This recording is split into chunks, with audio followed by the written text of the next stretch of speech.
योगेशं सच्चिदानन्दं वासुदेवं व्रजप्रियं धर्मसंस्थापकं वीरं कृष्णं वंदे जगतगुरुं।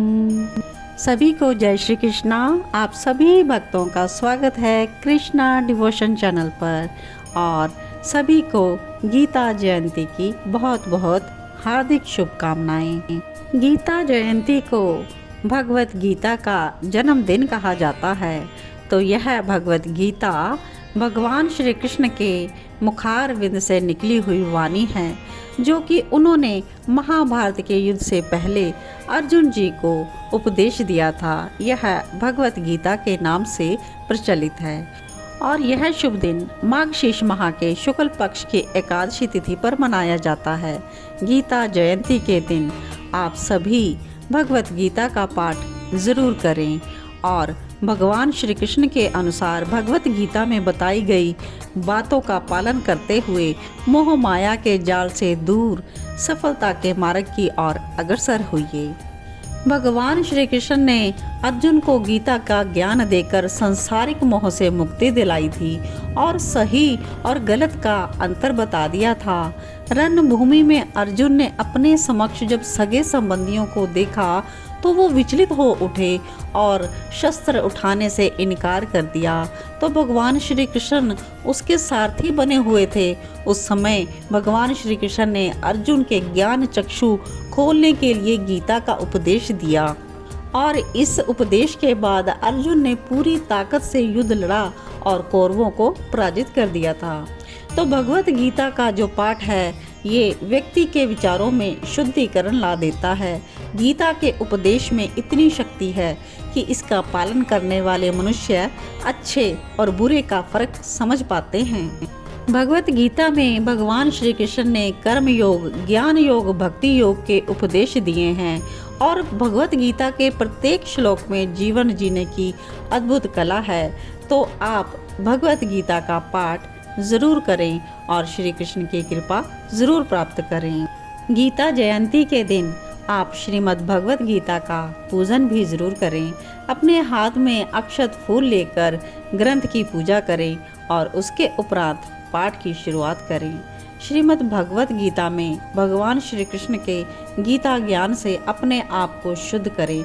जिस प्रकार हमारे बाहरी तन को गंगा मैया शुद्ध कर देती है, इसी प्रकार भगवत गीता यानी कि श्री कृष्ण जी के मुखारविंद से निकली हुई वाणी हमारे अंतःकरण को शुद्ध कर देती है। भगवत गीता के 18 अध्यायों में मनुष्य के सभी धर्म और कर्म का ब्यौरा है। इसमें सतयुग से लेकर कलयुग तक मनुष्य के कर्म और धर्म का ज्ञान है। प्रत्येक मनुष्य के लिए क्या कर्म उचित हैं, उसका क्या धर्म है, इसका विस्तार स्वयं श्री कृष्ण ने अपने मुखारविंद से कुरुक्षेत्र की उस धरती पर किया था जहाँ पर महाभारत का युद्ध हुआ था। उसी गीता ज्ञान को जब पन्नों में लिखा गया तो यह सबसे पवित्र और मानव जाति का उद्धार करने वाला ग्रंथ बन गया। अर्जुन ने जब अपने आप को युद्ध करने में असमर्थ पाया तब भगवान श्री कृष्ण ने उसको उपदेश दिया था। उसी समय गीता जी का जन्म हुआ था। श्री कृष्ण ने अर्जुन को धर्म की सही परिभाषा समझाई, उसे निभाने की ताकत भी दी। तो एक मनुष्य के रूप में अर्जुन के मन में उठने वाले सभी प्रश्नों के उत्तर भगवान श्री कृष्ण ने स्वयं दिए थे। अर्जुन की भांति ही हमें भी अपने प्रश्नों के उत्तर और जीवन जीने की कला भगवत गीता के 18 अध्यायों से ही लेनी चाहिए। भगवत गीता का पहला अध्याय अर्जुन विषाद योग है। इसमें 46 श्लोकों द्वारा अर्जुन के मन की स्थिति का वर्णन किया गया है। किस प्रकार से अर्जुन अपने सगे संबंधियों से युद्ध करने से डरते हैं और किस तरह भगवान कृष्ण उन्हें समझाते हैं।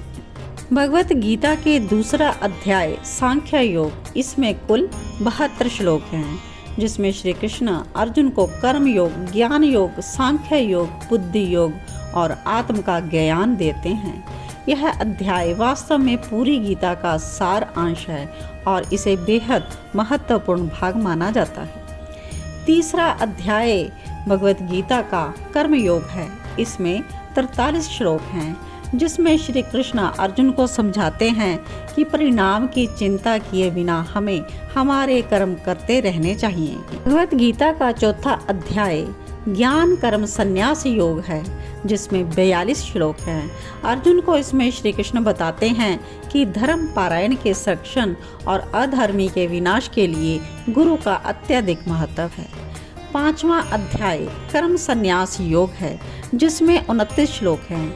अर्जुन इसमें श्री कृष्ण से पूछते हैं कि कर्म योग और ज्ञान योग दोनों में से कौन सा उत्तम है, तो श्री कृष्ण कहते हैं कि दोनों का लक्ष्य तो एक है, परंतु कर्म योग बेहतर है।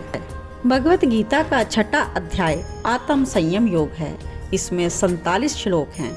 इसमें श्री कृष्ण अर्जुन को अष्टांग योग के बारे में बताते हैं कि किस प्रकार से मन की दुविधा को दूर किया जा सकता है।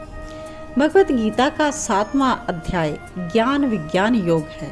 इसमें 30 श्लोक हैं। इसमें श्री कृष्ण निरपेक्ष वास्तविकता और उसके भ्रामक ऊर्जा और माया के बारे में अर्जुन को बताते हैं। भगवत गीता का 8वां अध्याय अक्षर ब्रह्म योग है। इसमें 28 श्लोक हैं। गीता के इस पाठ से स्वर्ग और नरक का सिद्धांत शामिल है। इसमें मृत्यु से पहले व्यक्ति की सोच, आध्यात्मिक संसार और नरक स्वर्ग जाने की राह के बारे में बताया गया है। भगवत गीता का 9वां अध्याय राज विद्या राजगुह्य योग है। इसमें 34 श्लोक हैं। इसमें श्री कृष्ण ने बताया है आंतरिक ऊर्जा सृष्टि को व्यापक बनाती है, उसका सृजन करती है और पूरे ब्रह्मांड को नष्ट कर देती है। भगवत गीता का 10वां अध्याय विभूति योग और इसमें 42 श्लोक हैं।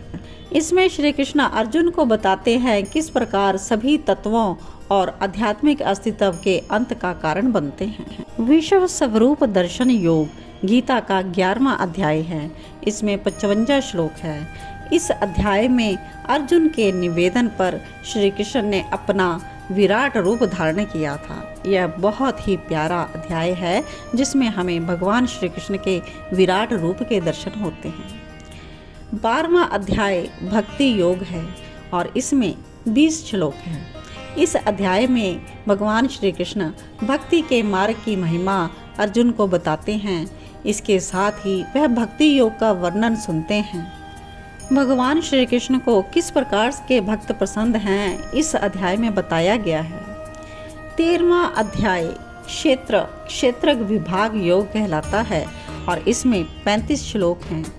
श्री कृष्ण अर्जुन को क्षेत्र के ज्ञान के बारे में सत्व रज तम 3 गुणों के बारे में अच्छी योनि में जन्म लेने के उपाय बतलाते हैं। इस अध्याय में भगवत गीता का 14वां अध्याय गुण त्रय विभाग योग, इसमें 27 श्लोक और इसमें श्री कृष्ण सत्व रज तम 3 गुणों के आधार पर मनुष्य को उत्तम, मध्यम और अन्य गतियों का विस्तार पूर्वक वर्णन करते हैं और अंत में इन गुणों को पाने का उपाय और फल भी बताया गया है।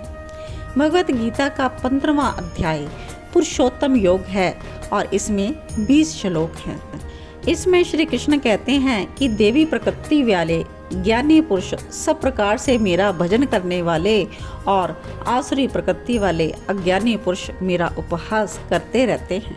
भगवत गीता का 16वां अध्याय देवासुर संपत्ति विभाग योग और इसमें 24 श्लोक हैं। इसमें भगवान श्री कृष्ण स्वाभाविक रीति से देवी प्रकृति वाले ज्ञानी पुरुष और आसुरी प्रकृति वाले अज्ञानी पुरुषों के लक्षण के बारे में बताते हैं।